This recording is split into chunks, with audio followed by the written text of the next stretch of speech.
Mau pinjam tempat. Ya, bentar. Oke.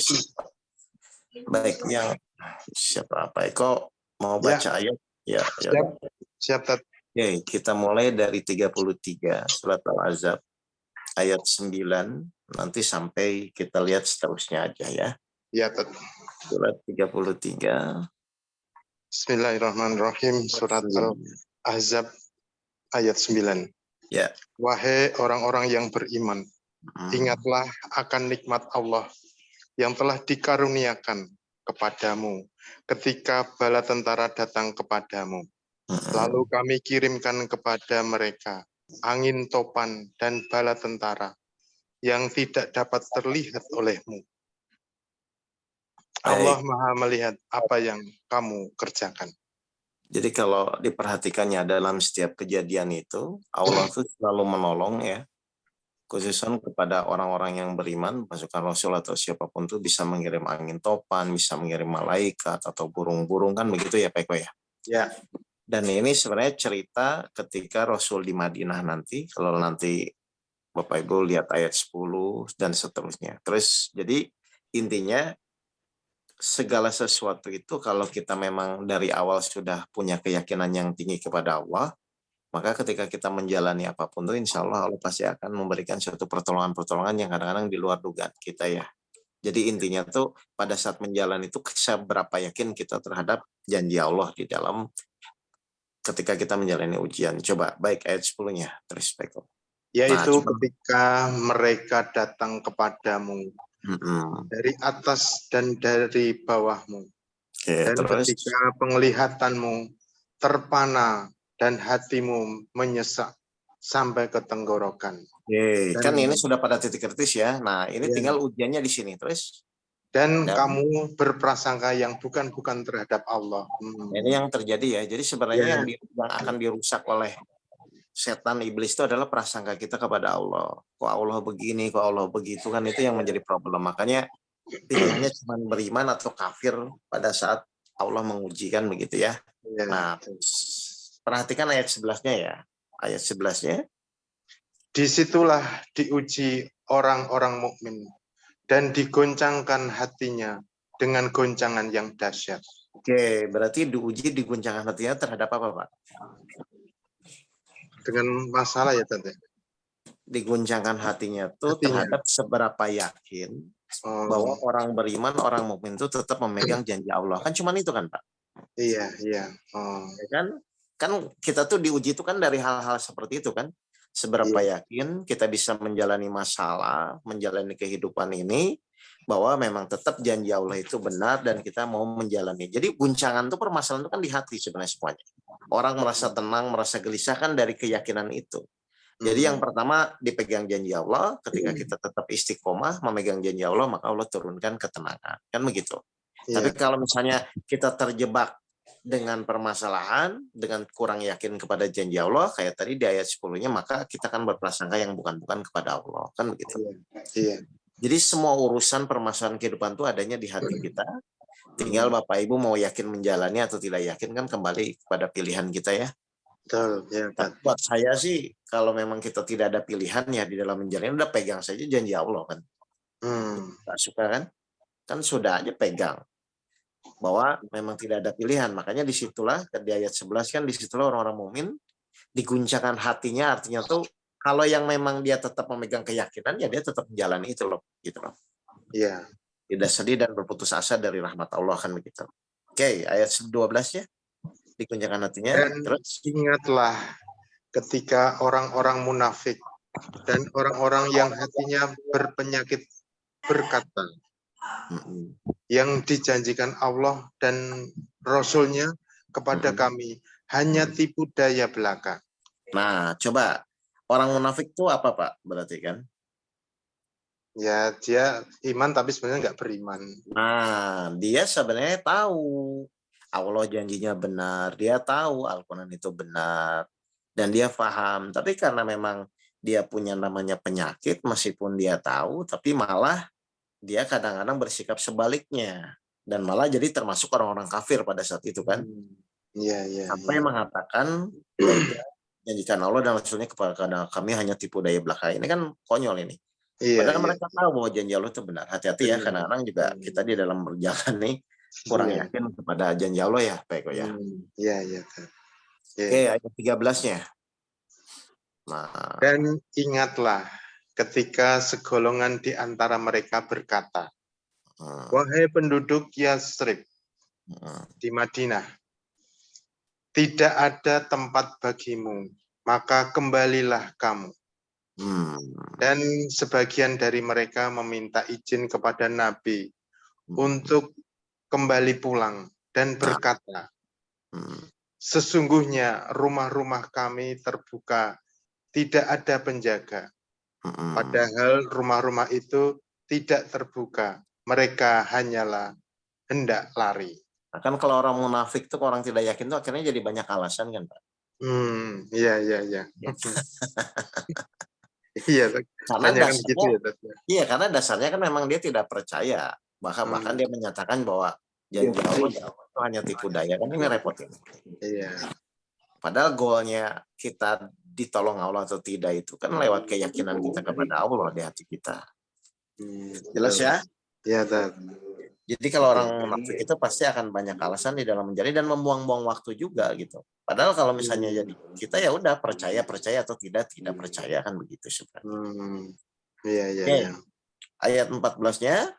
Nah, Dan kalau Yasrib diserang dari segala penjuru dan mereka diminta agar membuat kekacauan, niscaya mereka mengerjakannya dan hanya sebentar saja mereka menunggu. Oke, nah 15-nya.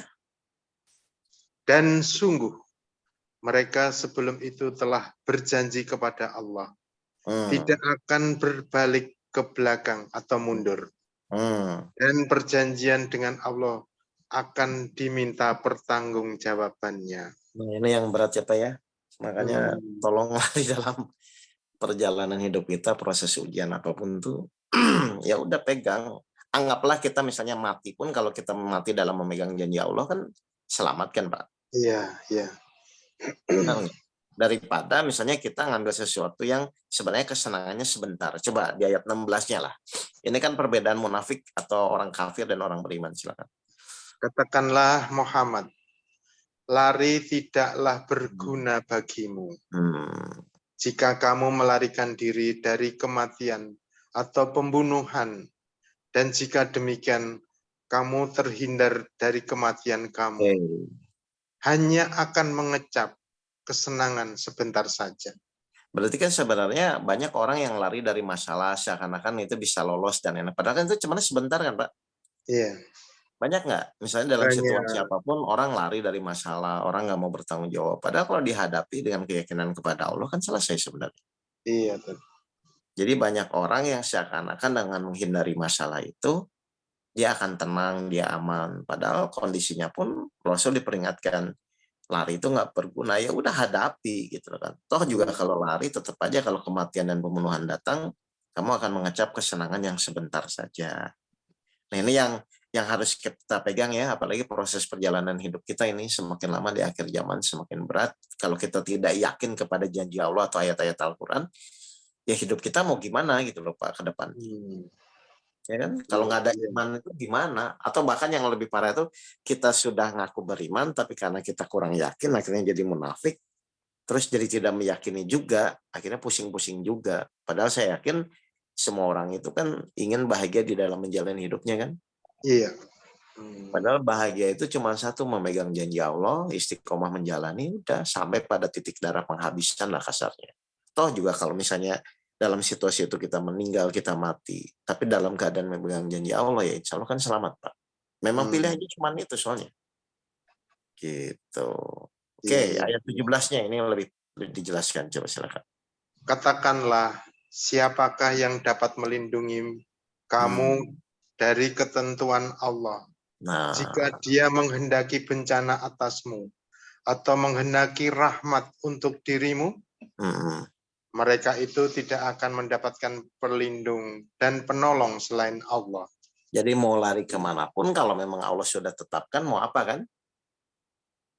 Nah, Kira-kira kalau Pak Eko tahu nih bahwa kita tuh tidak bisa berlindung atau lari dari ketetapan Allah, kira-kira nih.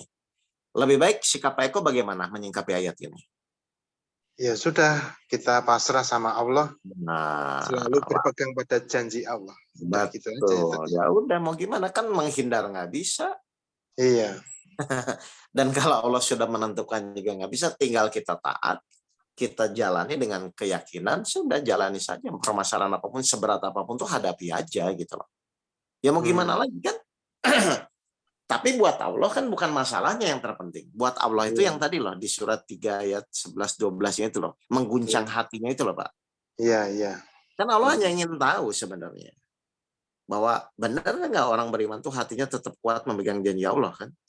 iya, Nah, bukan permasalahannya. Makanya tadi di 33:11 kan jelas. Di situlah diuji orang-orang mukmin dan diguncangkan hatinya dengan guncangan yang dahsyat. Kan sebenarnya hanya menguji hatinya aja, tetap yakin, atau dia menjadi munafik, mundur ke belakang, gabung dengan orang-orang kafir, kan begitu sebenarnya. hmm, Jadi sebenarnya ujian-ujian yang dihadapi itu cuma masalah keyakinan intinya. keyakinan. Ustaz. Keyakinan, semakin kita benar-benar meyakini, gitu kan, semakin kita benar-benar percaya kepada Allah, semakin Allah tunjukkan keajaiban-keajaibannya, janji-janjinya di dalam ayat-ayat Al-Quran. Makanya di surat 22:16 itu kan Al-Quran adalah ayat-ayat yang nyata. Yang memang kalau kita jalani dengan benar, dengan kesungguhan yang benar, insya Allah amatlah di dalam menjalani hidup. Nah, jadi kalau memang sudah tidak ada yang bisa melindungi dari ketetapan dan ketentuan Allah, terus kita mau ngapain? Silahkan dijawab di ayat 18-nya, Pak. Sungguh Allah mengetahui orang-orang yang menghalang-halangi di antara kamu Hmm. dan orang yang berkata kepada saudara-saudaranya, Hmm. marilah bersama kami, tetapi mereka datang berperang hanya sebentar. Nah, kan ini kan orang munafik kan, Pak ya. Seakan-akan mau berjuang, tapi dia juga tidak yakin dengan apa yang dia lakukan, kan gitu. Ya, Nah, coba pas ayat 19-nya.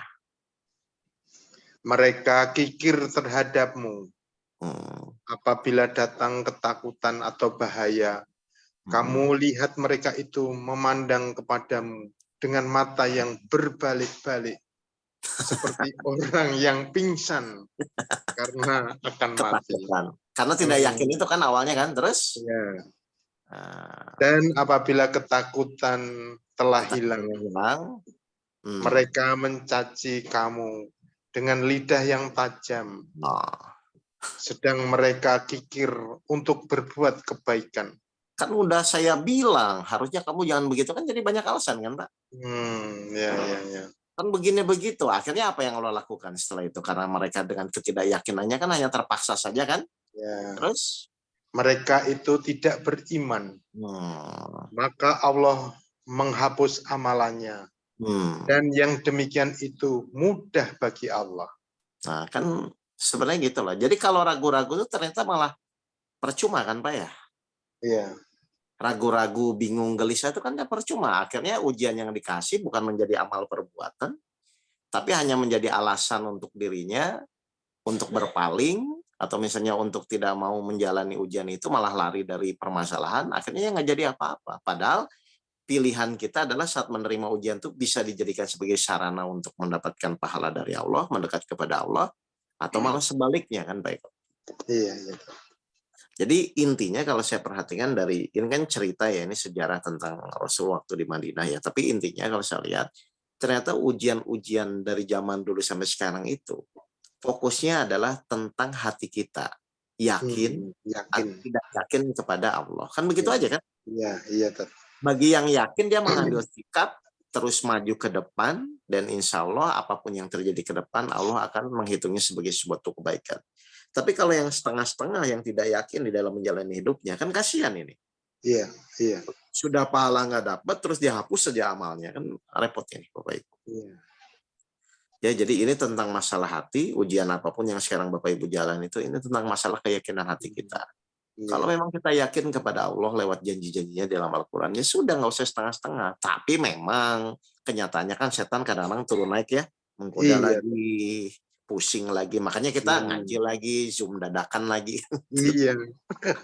Harus standby terus. Tad.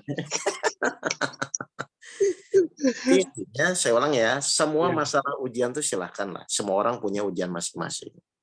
Cuman goalnya itu saat menjalani, seyakin apa Bapak Ibu tuh bahwa Allah tuh akan menolong kita. Kalau masalah permasalahan, siapapun orang punya masalah. Selesai satu akan datang masalah yang lain. Cuman goalnya itu Allah akan mengguncang ujian-ujian itu lewat hatinya. Yakin, tidak, Hmm. kok kayaknya berat begini. Udah kan muncul macam-macam, kuatkan lagi, kuatkan lagi. Toh, Iya.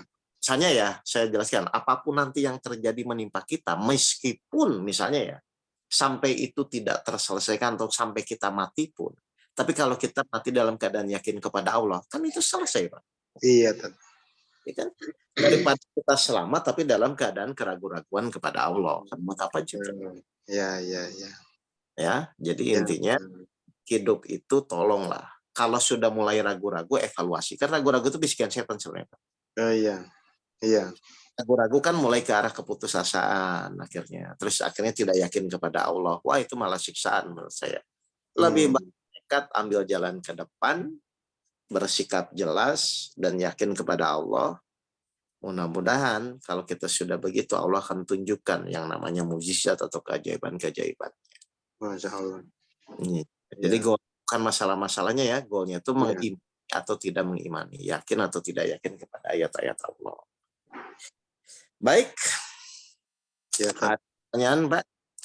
Ini temanya berarti surat Al-Ahzab ya, ayat 33 sampai ayat 33. Ya. Oh, silakan Mas Imam. Mungkin ternyata agak konyol pertanyaannya ya. Silahkan. Mohon maaf ini ya. Jadi kita bicara jenis-jenis orang tadi kan ada yang beriman, munafik, kafir dan sebagainya. Ini saya kaitkan dengan di mana kita itu harus mencapai pada titik meskipun ada masalah, kita anggap tidak ada masalah karena memegang janji Allah tadi itu. Betul. Ya, tapi ada jenis orang yang ndablek gitu loh, Tat. Ndablek itu apa ya? Bahasa Sundanya apa bahasa Indonesia? Ndablek itu begini. Ndablek itu apa? Nggak peduli atau ada unsur ngeyelnya, ada unsur sengajanya juga gitu ya. Misalnya contohnya begini di dalam kasus sehari-hari. Ini bukan terjadi pada kita atau di grup ini ya, di luar sana itu ya. Ini analogi aja, misalnya ada orang utang gitu ya, ditagih-tagih dia ya cuek gitu loh. Ndablek aja ya, seolah-olah tidak ada masalah dengan itu gitu. Sampai orang mungkin lagi sampai sungkan, akhirnya mengikhlaskan gitu. Nah, ini kan sepertinya ini kan dapat pertolongan gitu. Akhirnya utang tidak menjadi masalah lagi buat dia gitu. Buat yang nagih ke sana. Oh, buat yang punya utang. Oke. Kan Kalau yang punya utang masalah? Enggak. Jadi karena dableknya itu, ya dia ditagih-tagih gitu. Itu kan cuek gitu. Ya pokoknya. Jadi pokoknya nggak peduli lah. Ya dijawab. Ya. Sampai akhirnya yang nagih itu gitu kan merasa waduh sudah susah, malah jadi sungkan sendiri gitu. Akhirnya ya udahlah diikhlasin aja, dilupakan ya kan, berarti masalah hutang buat dia yang punya hutang kan selesai itu. Yang punya hutangnya, oke. Terus? Iya kan, karena yang nagih udah sungkan lagi gitu loh. Oh, berarti dari sisi yang sana. Oke. Gimana itu? Baik. Sekarang kita urut dulu ya Mas Imam ya. Ya. Benar nggak bahwa setiap perbuatan itu akan dimintai pertanggungjawaban? Itu betul ya. Oke. Sekarang pertanyaan kedua. Kan kemarin pembahasannya tuh Allah tidak akan merubah nasib suatu kaum sebelum kaum itu merubah apa yang ada pada diri mereka sendiri. Jadi setiap permasalahan kita hadapi, kan intinya untuk merubah diri kita kan Mas? Betul. Bukan untuk merubah masalah yang kita hadapi. Oke. Setuju?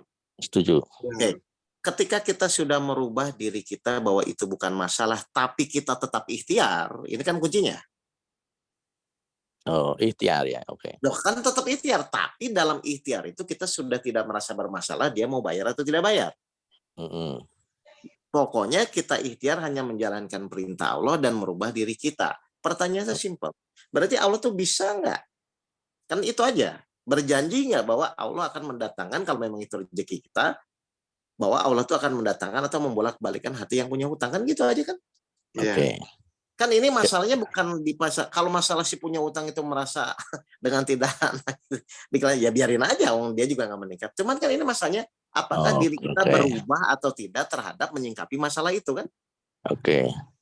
Karena kalau misalnya memang berpacuan kepada ayat ini ya pokoknya kita merubah diri kita dengan kondisi permasalahan itu agar kita jadi intinya anggaplah semakin yakin kepada Allah. Dan Allah nggak mungkin kok kalau misalnya kita memang benar-benar sudah merubah diri kita, nggak mungkin kok kalau Allah tidak merubah itu Mas. Apapun itu ya. Gitu. Jadi kalau dari sisi yang punya hutang itu kena hukum segala sesuatu perbuatan diminta pertanggungjawabannya ya. Pasti kena lah. Nah dari sisi yang menagih hutang ini apakah itu tetap menjadi masalah atau masalah ini dijadikan untuk merubah diri dia untuk lebih ikhlas, lebih sabar tapi tetap sungguh-sungguh untuk menagih orang tersebut. Kan tinggal berubah diri kitanya aja. Dan nggak mungkin lah menurut saya kalau Allah sudah melihat kita perubahan diri kita, Allah tidak menjanjikan itu pasti ada lah. Gitu loh Mas. Gitu. Oke ya. Jelas ya? Ya jelas. Oke kalau gitu. Baik. Ada pertanyaan lagi? Baik.